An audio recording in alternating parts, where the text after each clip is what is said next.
Welcome to another weekly edition of Account-Based Friday. And all across the globe, we have different leaders, and today's no different.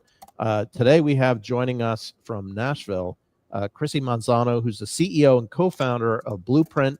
And we are excited to have her. She is also, I kidded her around, the queen of the Pavilion chapter here in Nashville. And that's how actually she and I initially met several months ago at a Pavilion event. I am super excited given her background as a sales leader, as well as having her own recruiting practice focused primarily on the sales side. So we're going to get into trends and all sorts of things. But before we dig deeply, just as a reminder, my co-host Meg and I have been doing these for 3 years. Meg, who formerly ran Serious Decisions Research, which studied both the sales and the marketing side, and also has been a CMO, and myself has been a CMO. We really look at best practices around go-to-market motions. If you click in the upper corner, depending on how my screen is mirrored today, you'll see a QR code, and that QR code brings you to over 300 videos that share best practices with key industry leaders around sales, marketing, and customer success. Each week we start off with a poll, and this week is no different. Let me pull that poll up. And I tried to keep it simple. So in this week's poll, I asked a question around how, if you had an extra few dollars as a CRO, if you were pretending you're a CRO, where would you invest that 2024 budget right now? And I selected with the majority, but I think the thing that struck me about this poll, and we were talking about it in the warm-ups here, the thing that really struck me was the percentage of people that clicked on other was probably the highest percentage I've had in doing 3 years of polls. So I probably missed the mark here a little bit in terms of responses. But Meg, what was your reaction out of curiosity? I muted myself here. I picked training, and I think and more because I think I'm hearing from a lot of people that hiring more people isn't happening, and that they've acquired a lot of technology that they're starting to say, "Hey, I really need to be able to show ROI, or my budget's going to go away." And I think the sort of key to that is saying maybe it's not that you need more of any of it. Well, maybe you do, but maybe, but in the meantime, how do you get your people to have the skills and the resources they need to be successful in their jobs and in where their jobs are going? The kinds of things that are going to be next on the list in terms of using technology and reaching customers. So I picked that one, but yeah, it's super interesting that that other was so popular. And Krissy, I think it would be great, to have you share a little bit of your perspective on this, seeing as you're close to the very related topics of maximizing sales effectiveness and doing a great job of hiring the right people. What's your thought on this one? Yeah, great question. And thanks again for having me here today. Excited to be on this episode. So you're right. People are not looking to hire more. They're still hiring, but it's not the same way that it was, right? And I think we're all kind of used to that new normal. We're still figuring out how is it going to fully work when it comes to scaling, when it comes to growing. What does that look like? Because it is different than it's been for the past, 15 plus years and what some people will call the golden era of SaaS. But what we find on the hiring side or the recruiting side a lot of times is people are so scared to make a wrong hire or a bad hire or a bad investment, right? That they use their fear to try to find people that, ironically enough, don't need any training, right? Or that can just be implemented and instantly have ROI. And we know logically that that's not reality. No matter how long someone has been in a role or an industry, we have examples of that probably in all of our professional careers, and we have examples of that with data, years and years of data up until even very recently, showing that is not what works with doing that. You have to be willing to have some level of training and investment. And so it's not surprising to me that I see training leading that. But what I would imagine is people are, again, everyone's trying to figure out what is that ROI. That because if I get it wrong, whether it's hiring, buying, selling, whatever it is, heads will roll. versus beforehand it was buy and hire to fix a problem to grow. And if it doesn't work, just try it again. And right now, that leash has been pulled back really tight. And so it's not, again, surprising to me why people would look at training, because they're needing that help and we're doing a lot more with less these days. Yeah, you packed that with a lot of great information there. And just thinking about your background too, as someone who's been a SaaS sales leader, and thinking about maybe before we get to the recruiting, like how the selling environment has really changed here, Yep.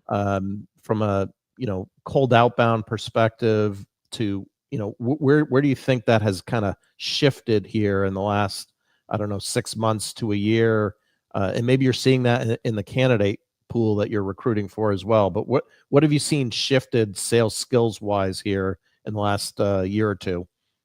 Yeah, great question. So much has changed. We are starting at around 2017, but it really picked up speed, I would say, during COVID, in particular, but we were already on that trajectory. I think COVID just, amplified it and made it go faster. Is we are inundated with messages. I mean, I guarantee you, one of us, if not all three of us, by the time we get off of this, will have some spam message or spam call, right?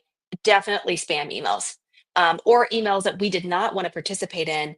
Um, it seems like it's not possible, but they keep getting worse, as if they think that's going to somehow attract you to buy. And so we have social media, including LinkedIn. It's just overwhelming. Our brains aren't meant to consume that much, right? But I say that because everyone is so much more on alert on, am I going to pick up that call? Am I going to respond to that email? And so they're looking to try to, give themselves some boundaries and distance to just people that are reaching out to them that they don't know, because there's so much spray and pray that's just overwhelming, honestly, even at a sensory level. And so, um, cold outbound, right? And let me define what that means, because even my team can get like, well, that's not what I mean by cold outbound. I mean, reaching out to someone that you have never met, don't know, have no connection with, and sending them an email or giving them a call. I am not saying that it doesn't work. What I will strongly say is that it is not as effective as it was. And if that is your strategy in order to sell, you are going to struggle. And I think there's proof in the pudding when you look at how many companies continue to not hit their numbers from 2023 and even to now, right? Or they're having to rework their numbers because we're not doing the 3x growth every year, whatever it looks like, right? We're reevaluating what responsible growth looks like, but that's also in a part to how sales are. So one of the things that I found that is really valuable, and it's always been important, but it's kind of mandated now to be successful, is getting warm introductions. And I think part of this starts with like rethinking what network looks like. A lot of people will go, well, if my network are people that I'm close to, that I've had some instant or recent interaction with. But it actually includes everyone we're connected with in some way, especially on LinkedIn in the professional world. And so the reason people feel so uncomfortable asking for introductions or things, which is apps, warm introductions are so key in the selling environment. I cannot preach it enough, is that it's often one-sided, right? When I'm reaching out to someone I haven't talked to in a while, and I'm asking for their help, and I'm giving nothing else of value to them. And so it feels a little bit weird and uncomfortable, right? And I think people recognize that. So that stops them. And also, too, we underestimate how much people want to help others, especially when we make it easy, right? People love helping folks, especially when it doesn't take much from them.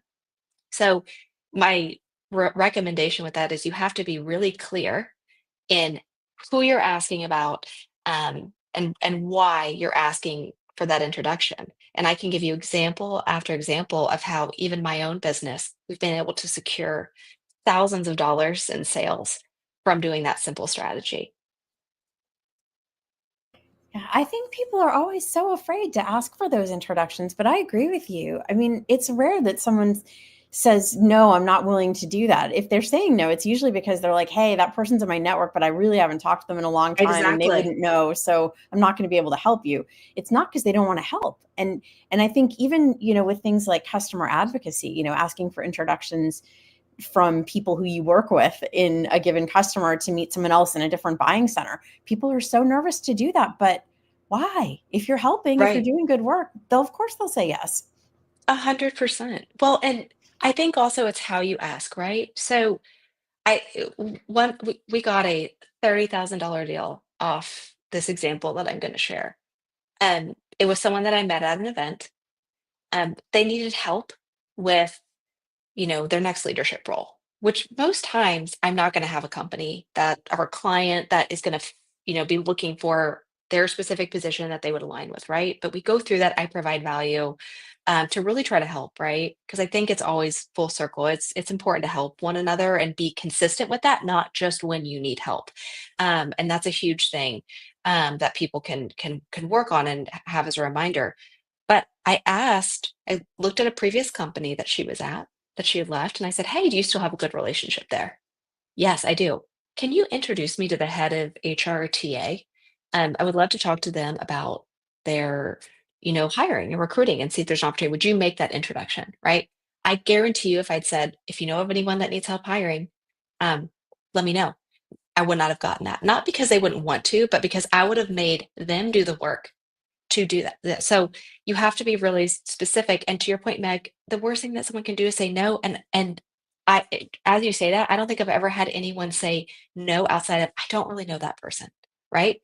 But when you really look at that, and I give a lot of credit to the CEO of Comsor who brought this up at Pavilion's GTM Summit in 2023, of where warm connections really are the future. But I also believe partner ecosystems are also the future of how we sell in this new market. It's absolutely critical because people want to have a level of trust from that first call with you. They're not willing to get to that point through cold conversations as often as they used to.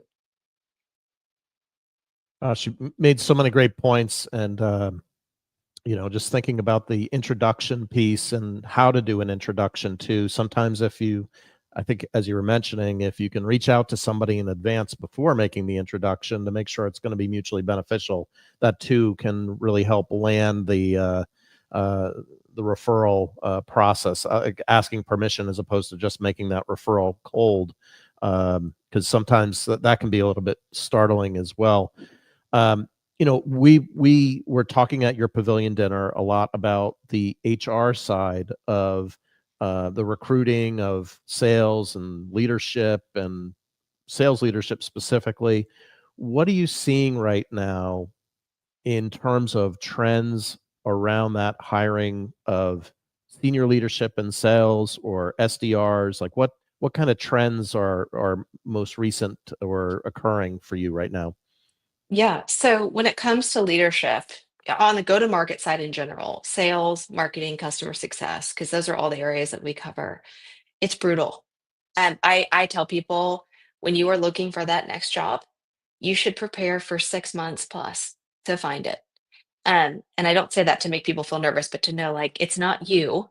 The reason that you might feel like you're getting rejected, there's nothing there, but it's a really tough market because that is where people are the most afraid. They don't want to, they want someone that could come in that they don't have to train, but they're willing to wait a year to find someone when they could have got a really good person with those skills and behaviors and had them fully trained up, right? Which is the irony of that. Another topic. But what I see from that standpoint is a lot of leaders are their confidence is broken through that. And I find them going back to really amateur behaviors where when they get on the phone for an interview or they apply, it is just word vomit, my story, right? And what I'll tell people is in the nicest way possible, no one cares about your story.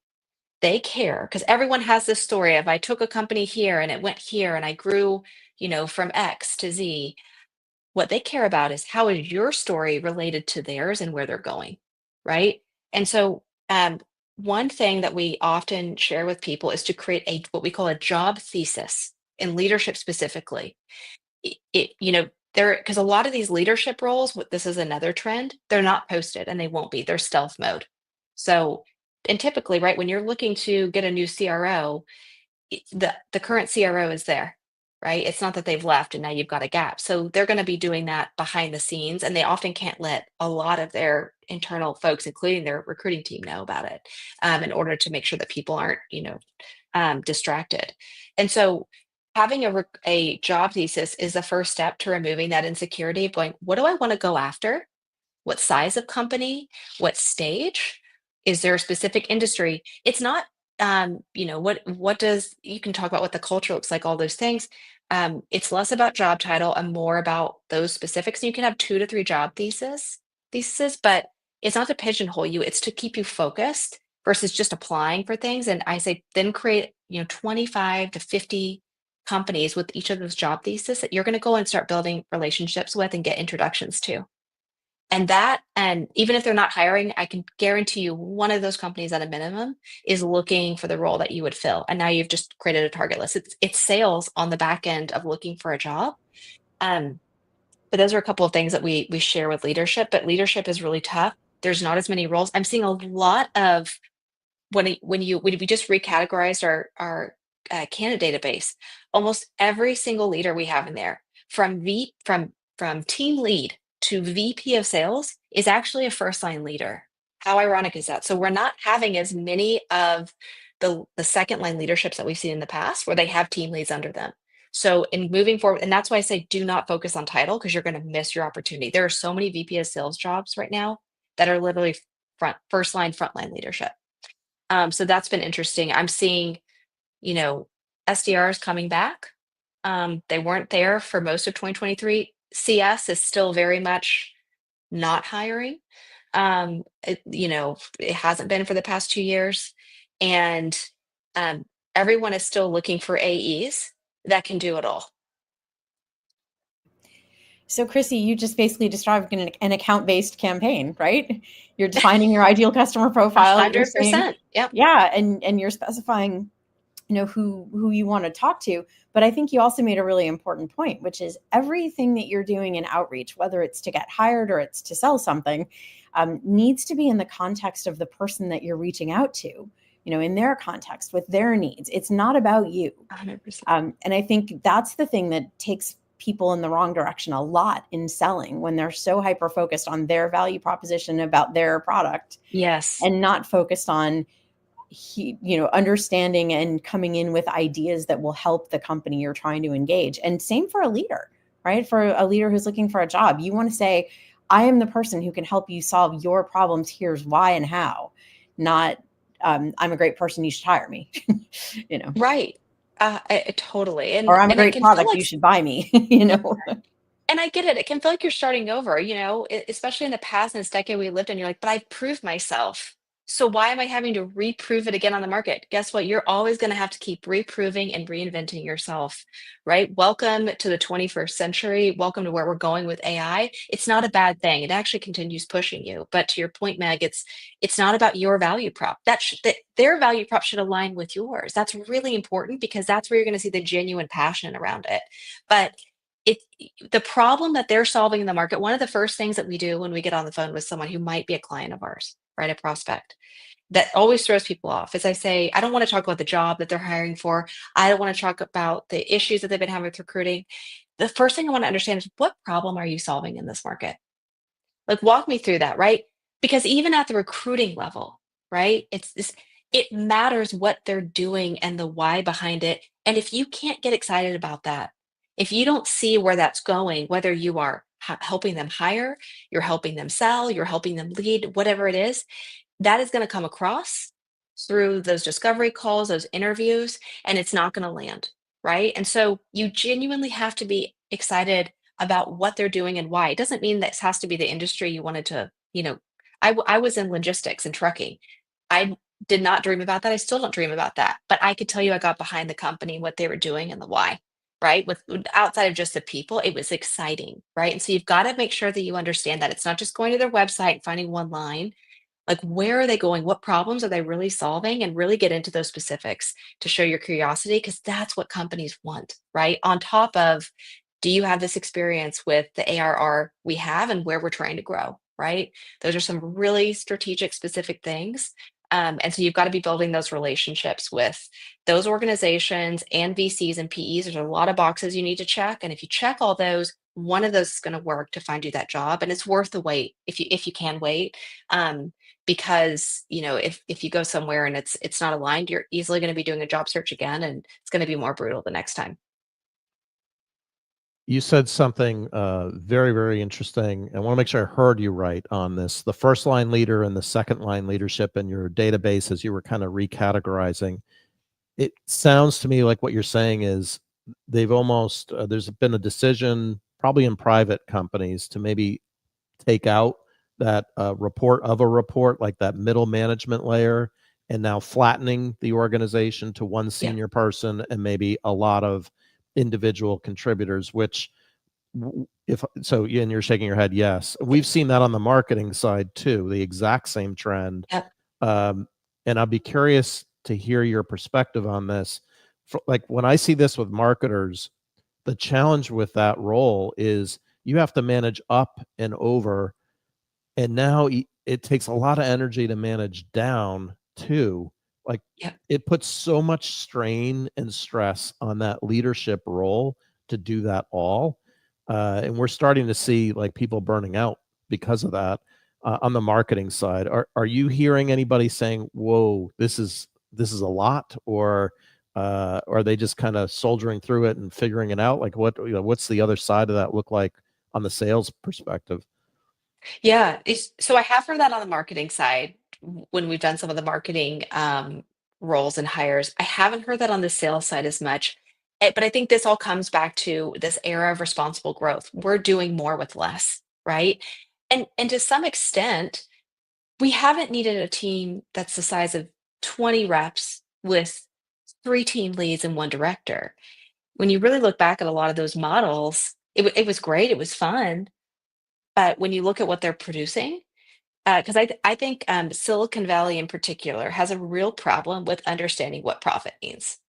And I won't go on that tangent, but we talk about how successful these companies are and what they've been growing their revenue. And for some reason, we don't want to acknowledge how profitable or not profitable a company is, and how much in debt they are compared to that. And so when you look at responsible growth, and I just talked to a company about this yesterday, like we're in the business to be sustainable, right? And so that means that you do more with less, but also build teams that make sense, right? So if you have 4 AEs as an example and 1 SDR, I'm not saying you don't need some middle level there at some point, because it is, if this is where even exec CEOs and founders need to have more realistic expectations. They're going to have some support even with a team of that size at some point, depending on what you want them to do. But at the same time, that size of a team doesn't warrant having a middle layer of management, right? Maybe you have some more player coaches, although I really don't like player coach roles. I think they're too distracting. But I think the era of responsible growth and knowing we're not going to try to double and triple every single year or 10x every single time in order to get the growth that we want is part of what's driving this as people figure out what does that look like. And I think we still don't fully know. The market's still deciding. And we'll see, going into next year how people decide, what the new growth trend looks like. But until then, over hiring is not going to be a thing. Yeah, well, and I think it goes back to our poll, right?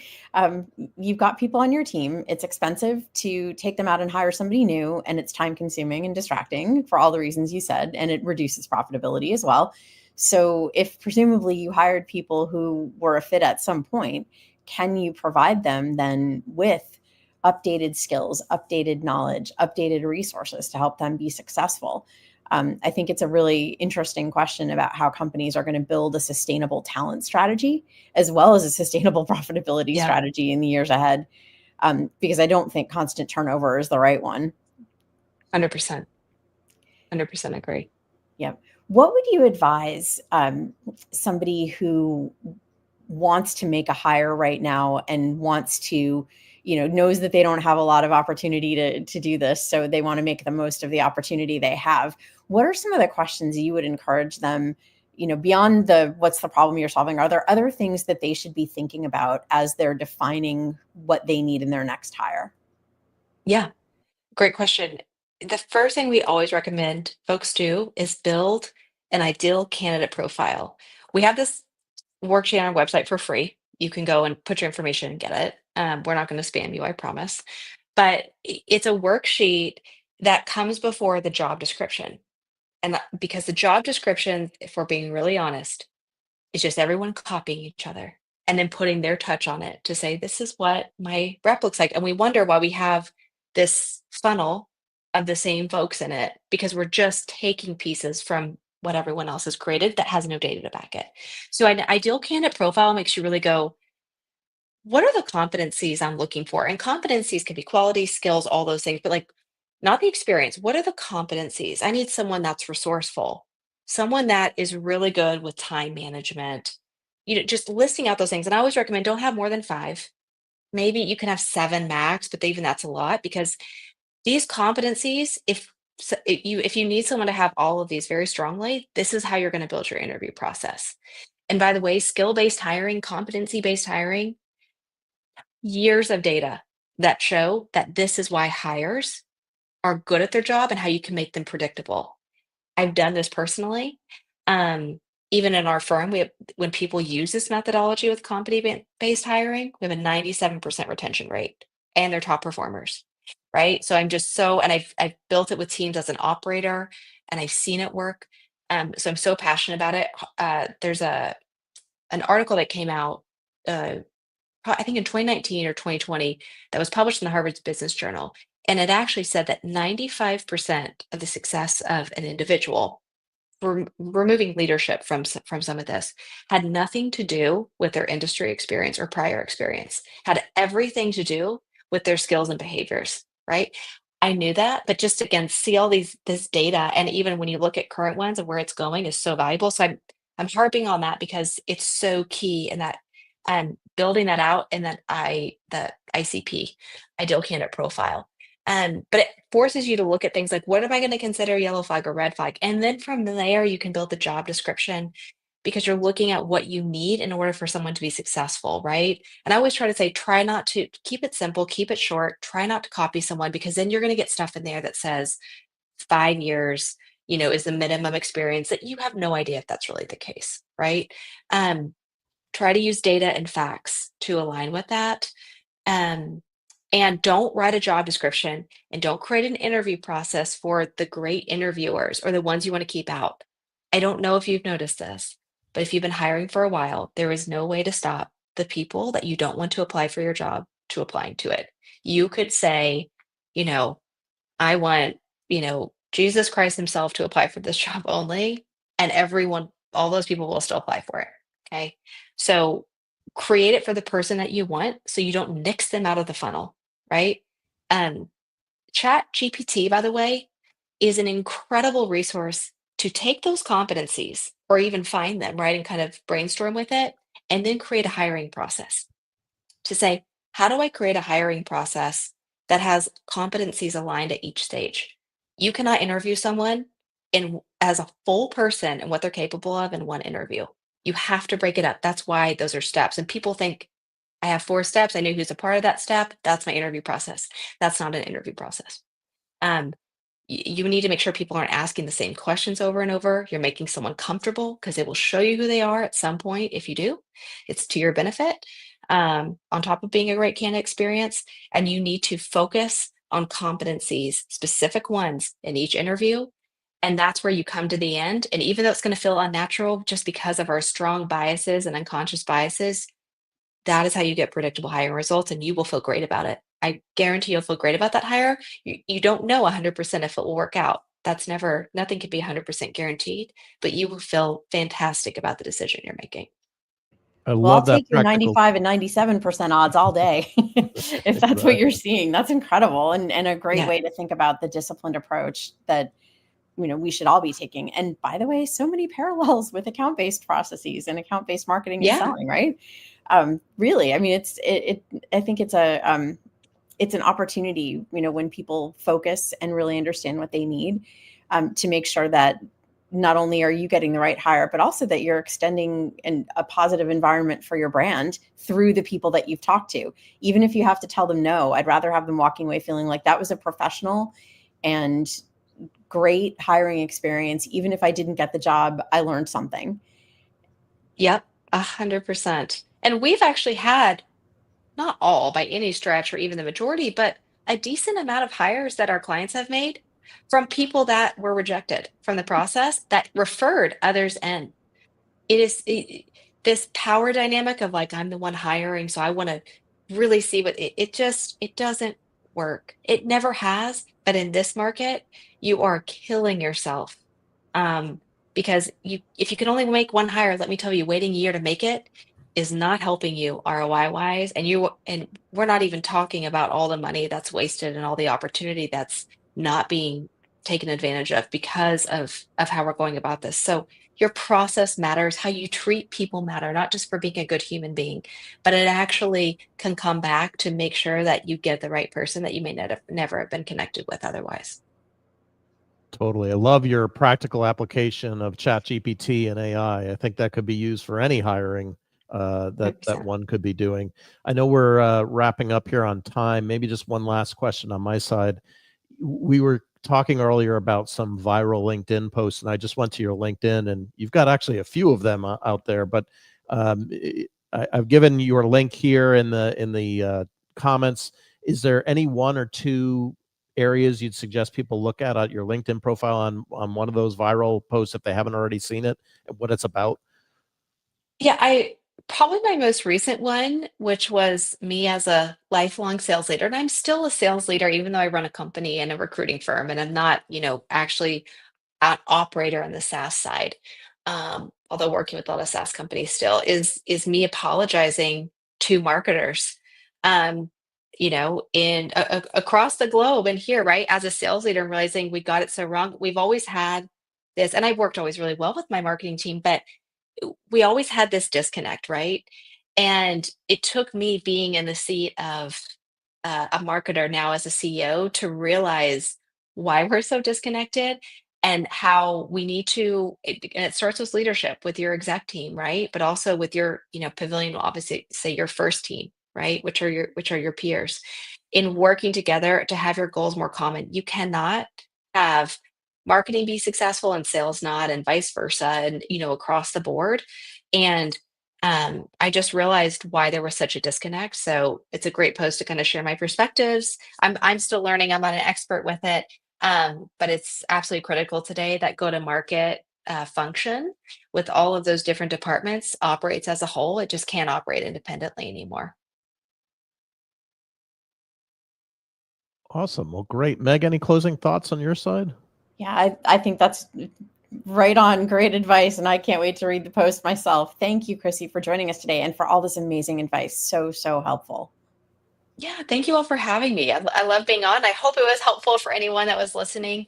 But thanks for having me. Appreciate it. Totally. Krissy, really grateful that you spent your time, invested time today with us. And next week, keeping up with the sales momentum, we have Six Senses Ernest, who is the head of their SDRs. We're going to be talking all things SDRs next week at a special time. We're going to be coming about an hour earlier than our normal time. So look for that on LinkedIn. And just as a reminder, in the upper corner there, if you need go-to-market best practices, like and subscribe. That'll bring you to the videos. If you found value, share it with a friend. We'll see you next week. Thanks, everyone.